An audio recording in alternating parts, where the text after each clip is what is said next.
Gordon Sondland, the U.S. ambassador to the European Union, this week revised his earlier testimony to the House impeachment committees, sparking headlines about how he now admitted demanding a quid pro quo from Ukraine. For those not familiar with the phrase, that raises the question, what is a quid pro quo? Merriam-Webster defines the Latin phrase, which directly translates to something for something, as something given or received for something else, in other words, a deal.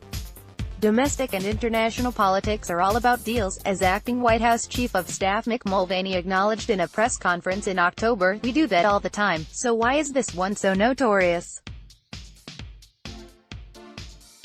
In Sondland's revised testimony, he acknowledges telling an aide to Ukrainian President Volodymyr Zelensky that U.S.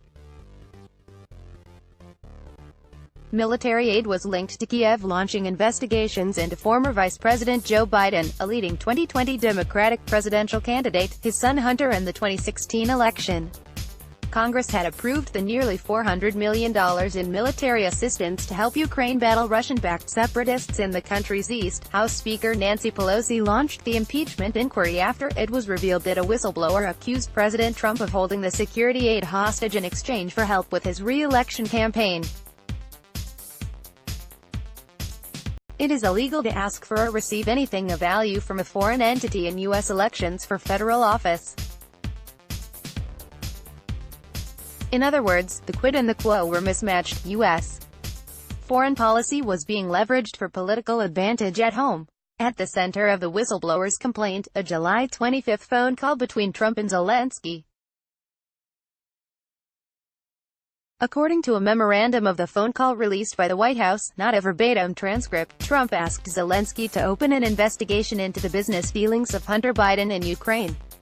Trump also requested a probe into a debunked theory that the Democratic server in the 2016 election is in Ukraine. For their part, Trump and his allies have rigorously denied the existence of a quid pro quo. Thank you to Kurt Volker, U.S. envoy to Ukraine, who said in his congressional testimony, just released, "You asked what conversations did I have about that quid pro quo, etc. None, because I didn't know there was a quid pro quo, which hunt Donald J. Trump, at Real Donald Trump, November 6, 2019, you will see it was a very friendly and totally appropriate call. No pressure and, unlike Joe Biden and his son, no quid pro quo. This is nothing more than a continuation of the greatest and most destructive witch hunt of all time, Donald J. Trump, at Real Donald Trump, September 24, 2019. As to the whistleblower complaint, the transcript speaks for itself, no quid pro quo. The Democrats bought a pig in a poke. Lindsey Graham, at Lindsey Graham SC, September 26, 2019. But Mulvaney muddled the argument during his press conference. Did Trump also mention to me in the past the corruption related to the DNC server? Absolutely. No question about that. But that's it, and that's why we held up the money, he said.